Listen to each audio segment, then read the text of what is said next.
Bismillah, alhamdulillah, wassalatu wassalamu ala rasulillah wa ala alihi wa sahbihi wa man tabi'ah. Asyhadu an la ilaha illallah wahdahu la syarikalah wa asyhadu anna Muhammadan abduhu wa rasuluh. Bapak Ibu, saya tadi mengimami, alhamdulillah. Saya dari Jakarta langsung, Pak. Walaupun hari Sabtu di DPR sekarang sedang membahas undang-undang, jadi kita kerja. Alhamdulillah bisa sampai di sini dan bisa mengimami. Tadi saya agak terharu. Kenapa? Karena sudah berapa tahun ya kita tidak bisa berjamaah Isya sepenuh ini, jamaah taraweh. Saya adalah salah satu anggota pengawas COVID-19 di DPR.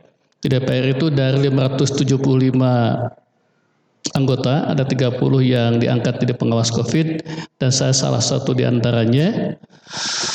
Nah, ketika dulu presentasi tentang penanganan COVID, itu bagus-bagus presentasinya, tapi saya sedih begitu. Kenapa? Karena tidak ada satupun pendekatan keimanan, pendekatan ilahiyah di dalam menangani COVID itu.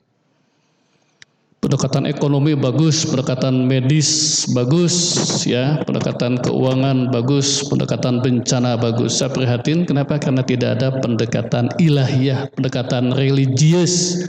Padahal COVID itu adalah ciptaan Allah Subhanahu wa Ta'ala. Yang bisa meneruskannya, yang bisa mematikannya, itu adalah Allah Subhanahu wa Ta'ala. Tidak ada pendekatan keimanan dalam penanganan COVID itu. Itulah sebabnya saya dulu tidak setuju masjid itu ditutup, apalagi ketika mal-mal dan kafe-kafe dibuka. Kenapa? Karena untuk menangani COVID ini, ya kita harus meminta perlindungan kepada Allah Subhanahu wa Ta'ala di masjid. Hanya tentu saja masjidnya harus tetap memenuhi protokol kesehatan. Itu adalah iman, kurangnya iman di antara para pejabat kita sehingga tidak ada pendekatan religius dalam penanganan COVID itu. Tidak ada istighosah, ya. Itulah sebabnya orang yang saum juga yang dipanggil adalah orang yang beriman, orang yang beriman. Bapak-bapak di DPR sekarang untuk sebuah pasal mencantumkan beriman bertakwa kepada Tuhan yang Maha Esa, Pak, itu harus bertempur dulu, Pak, dengan kaum-kaum yang bersikap komunis, dengan kaum liberalis, kaum sekuler, kaum feminis, ya, kaum bertempur untuk mencantumkan kata iman dan takwa. Nah, kita panggilan saum untuk orang yang beriman, dan itu adalah untuk meningkatkan iman kita menjadi orang yang takwa. Takwa adalah kelas paripurna, kelas tertinggi, kelas puncak dari seorang manusia, dari sebuah keluarga, dan dari umat atau bangsa ini. Jadi umat mana, orang mana, keluarga mana yang sudah sampai kepada puncak karirnya begitu, itu adalah orang takwa, keluarga takwa, komunitas takwa, jamaah takwa, dan juga bangsa yang takwa. Nah, saum seperti halnya ibadah yang lain adalah sebuah forum, sebuah media, sebuah mata pelajaran, begitu Pak, sebuah diklat. Untuk apa? Untuk orang iman agar sampai kepada puncaknya. Nah, orang yang sampai kepada puncaknya, keluarga yang sampai kepada puncaknya, umat yang sampai kepada puncaknya, orang takwa, maka dialah ulaika humul muflihun, orang yang berbahagia, orang yang sukses fid dunya hasanah wa fil akhirati hasanah. Tidak ada fid dunya hasanah wa fil akhirati hasanah. Tidak ada sukses bahagia dunia, sukses bahagia akhirat kalau kita tidak sampai kepada kelas takwa. Baik pribadi takwa, keluarga takwa, komunitas takwa, dan bangsa takwa. Tidak ada fid dunya hasanah wa fil akhirati hasanah kalau tidak pada kelas takwa itu. Itulah ibadah saum. Untuk menyampaikan kepada kelas takwa, mencapai fid dunya hasanah wa fil akhirati hasanah. Nah, Allah memberikan agak rinci ya. Hari ini mohon maaf Profesor Jaja Ketua DKM, saya minta waktu sedikit. Allah memberikan agak rinci kenapa kita harus mencapai derajat takwa, baik pribadi, keluarga atau jamaah atau bangsa. Pertama, karena dengan kelas takwa Allah berfirman, "Wa man yattaqillah yaj'al lahu makhraja." Barang siapa yang bertakwa kepada Allah, Allah berikan kepadanya solusi dari tiap masalahnya. Ini cerita kecil saja Pak, anak saya di Jakarta susah mencari pembantu, gitu kan Pak? Susah ya, hak kecil begitu. Ya alhamdulillah laporan, Mak katanya dapat pembantu di Jakarta, dia dua-duanya kerja. Itu masalah-masalah kecil, banyak masalah-masalah yang tidak selesai walaupun kita punya uang banyak, punya jabatan yang tertinggi. Saya sering mengatakan ada kawan saya uangnya banyak, jabatannya tinggi, masalahnya tidak selesai. Apa masalahnya? Anaknya kena narkoba. Itu adalah sebuah masalah. Barang siapa bertakwa kepada Allah, yaj'al lahu makhraja, diberikan jalan keluar untuk apa? Untuk tiap masalahnya. Sebagai guru, sebagai RW, sebagai camat, sebagai lurah, sebagai kepala, kita akan banyak masalah. Tapi tidak ada solusinya, dan solusi diberikan jika kita termasuk orang yang takwa. Yang kedua kata Allah untuk orang takwa, untuk keluarga takwa itu adalah yaj'al min amrihi yusra, diberikan kemudahan. Bukan hanya ada, tapi diberikan kemudahan. Untuk apa? Untuk segenap urusannya. Ingin jodoh dimudahkan, ingin anaknya lulus sekolah dengan baik dimudahkan, ingin anaknya dapat pekerjaan dimudahkan, ingin rumah kontrakannya laku dimudahkan, ingin dapat modal dimudahkan, ingin naik pangkat dimudahkan. Kepada siapa itu? Kepada orang atau keluarga atau komunitas atau jamaah yang bertakwa. Wa man yattaqillah yaj'al min amrihi yusra, dimudahkan segala urusan, dapat jodoh, dapat kampus yang terbaik, rumahnya laku, kontrakannya laku, bisnisnya jalan, dipermudah. Bagi siapa? Bagi orang yang takwa, dan saum adalah untuk mencapai derajat takwa itu. Yang ketiga, apa orang takwa itu? Kata Allah, wa man yattaqillah yarzuqhu min haitsu la yahtasib. Barang siapa yang bertakwa kepada Allah, antara lain dengan didikan saum Ramadan mulai besok, Allah berikan kepadanya rizki. Kadang-kadang rizki dari arah yang tidak terduga. Profesor Jaja adalah dosen. Terbayangkan, terprediksi gak apa penghasilannya? Dari mana? Dari gaji, dari tunjangan profesor ya enggak? Atau tambahan honor? Paling banyak 4 pintu rizki bagi seseorang itu. Saya anggota DPR dapat gaji, ya kan? Dapat tunjangan kalau keluar kota, paling 3 pintu begitu. Tapi kalau orang yang bertakwa, pintunya kata Allah dari jutaan pintu yang Allah berikan kepadanya. Kenapa? Karena Allah adalah pemilik pintu-pintu rizki. Wa man yattaqillah yarzuqhu min haitsu la yahtasib. Barang siapa yang bertakwa kepada Allah, yang antara lain dilatih dengan saum Ramadan mulai besok itu, yarzuqhu min haitsu la yahtasib, aku berikan rizki dari jutaan pintu, kadang-kadang pintu yang tidak terduga. Sekali lagi, paling kita punya 4 pintu lah rizki, 4 pintu maksimum. Allah punya jutaan pintu untuk rizki kepada siapa? Kepada orang yang bertakwa. Yang keempat, banyak Pak bonus dari Allah untuk orang yang takwa. Saya ulang satu lagi, diberikan solusi dari tiap masalahnya, dimudahkan segala urusannya, dan yang ketiga diberi rezeki kadang-kadang dari arah yang tidak terduga. Yang keempat ini nih terkait dengan bangsa kita saat ini.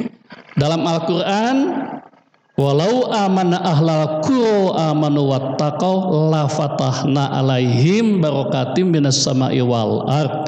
Jika seseorang, jika satu keluarga, jika satu jamaah, jika satu bangsa beriman dan bertakwa, la fatahna alaihim barakah minas sama'i wal ard. Pasti aku akan bukakan pintu-pintu barokah dari langit dan dari bumi kepada kita orang per orang, kepada keluarga-keluarga, kepada jamaah, kepada umat, kepada bangsa, dibukakan pintu-pintu barokah dari langit dan dari bumi. Sekarang kita heboh ya Pak, heboh ibu-ibu apa minyak goreng ya Bu. Kita adalah negara dengan luas kelapa sawit yang luas, tapi sulit minyak goreng. Dalam bahasa agama, kenapa? Karena Allah tutup pintu barokah untuk orang Indonesia. Kita adalah negara maritim, tapi ibu-ibu pernah teriak-teriak. Ingat nggak Bu, ketika kita kesulitan garam, ya kan Bu? Negara maritim kesulitan garam. Dalam bahasa agama, aku tutup pintu barokah dari langit dan dari bumi. Kita dari dulu terkenal negara agraris, pertanian, tapi ibu-ibu pernah teriak, kenapa? Karena sulit, sabek, ya kan? Dalam bahasa agama, kenapa itu? Karena aku tutup pintu barokah dari langit dan dari bumi.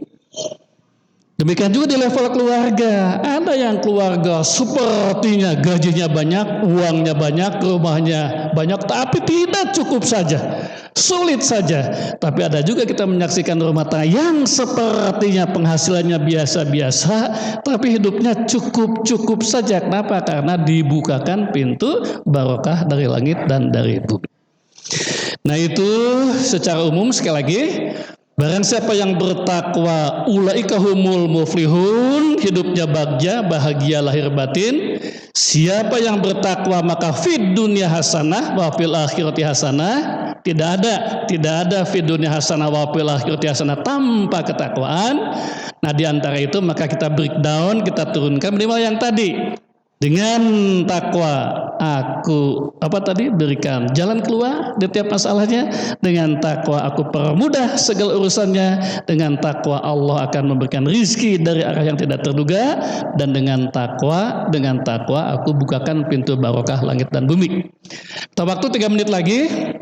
Apa amal orang takwa yang harus kita perbanyak dalam bulan Ramadan? Besok mungkin Pak Khotib Dai di sini akan memperbanyak, tapi saya ingin menyampaikan satu adalah iman kepada Allah, kepada hari akhirat. Ya Pak ya, jangan seperti yang tadi. Covid kok kita tidak minta tolong kepada Allah, itu adalah contoh iman yang lemah. Yang kedua, wa yuqimunas shalah, menegakkan salat. Salatnya di bulan Ramadan lebih diperbaiki khusyuknya, kualitasnya dan tepat waktunya. Yang ketiga, wa mimma razaqnahum yunfikun, mereka berinfak. Mari kita perbanyak berinfak di bulan Ramadan, terutama di musim Covid ini. Ibu juga punya uang 1.000, maka sisihkanlah 250 untuk sedekah. Insya Allah tidak akan hilang, justru akan bertambah. Tadi Pak Jaja mengatakan banyak program sedekah itu bagus Pak. Ya perbanyak sedekah, apalagi bulan Ramadan, apalagi musim Covid ini. Tidak ada orang yang miskin karena sedekah, justru dengan sedekah bertambah. Berikutnya adalah allazina yunfikuna fis sarri wad dharri, sedekah dalam keadaan lapang dan keadaan perut. Yang ketiga adalah al-kadziminal ghaiza. Mari di bulan Ramadan jaga hawa nafsu, ya, terutama adalah nafsu amarah. Itu akan dipancing. Ya, amalannya adalah menjaga nafsu amarah.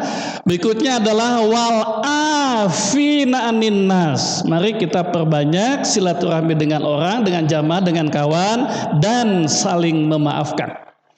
Dan terakhir, amalan di bulan Ramadan untuk mencapai tadi adalah al-muhsinin, yakni orang yang memanfaatkan bulan Ramadan ini walaupun dalam keadaan lapar, dalam keadaan haus, adalah untuk ihsan. Apa ihsan itu Pak?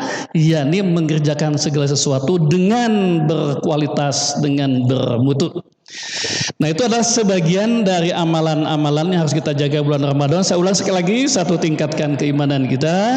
Yang kedua adalah yuqimunas shalah, kita perbaiki salat. Ketiga, yang ketiga adalah wa mimma razaqnahum yunfikun, perbanyak infak kita fis-sarra'i wad-dharri, walaupun dalam keadaan sulit. Yang keempat adalah mari kita jaga hawa nafsu kita dengan latihan saum, semua nafsu, ambisi-ambisi kita. Yang kelima adalah al-afina anin nas, ya, banyak silaturahmi, perkuat lagi silaturahmi, saling memaafkan dan saling memaklumi. Yang terakhir adalah dengan Ramadan ini, mari bapak-bapak, tidak ada alasan, oh bulan Ramadan kita kurangi kerja kita, boleh dikurangi Pak, tapi yang tadi muhsinin, jadi meningkatkan mutu dan kualitas kerja kita, kualitas ibadah kita. Insyaallah dengan 5 amalan tadi kita menjadi orang yang takwa. Dengan saum ini, maka sekali lagi, dengan saum ini kita akan termasuk muflihun, orang bahagia, orang fid dunya hasanah wa fil akhirati hasanah, baik di dunia dan di akhirat. Minimal yang 4 tadi, diberi solusi, dimudahkan segala urusan, diberi rezeki dan diberi barokah untuk diri kita, untuk keluarga kita, dan untuk bangsa kita. Insyaallah mubalik yang akan datang akan melengkapi tentang tuntunan saum ini. Selamat melaksanakan ibadah saum. Hati-hati jangan jadi saum yang kata Rasulullah tidak mendapatkan apa-apa karena tidak mencapai derajat takwa, hanya lapar dan dahaga saja. Itu mubazir. Capai saum dengan apa? Mencapai tujuannya menjadi orang takwa, keluarga takwa, dan bangsa yang takwa. Terima kasih. Mohon maaf Pak Jaja jika panjang karena semangat hari pertama. Aku qouli hadza astagfirullah li wa lakum billahi taufiq wal hidayah. Assalamualaikum warahmatullahi wabarakatuh.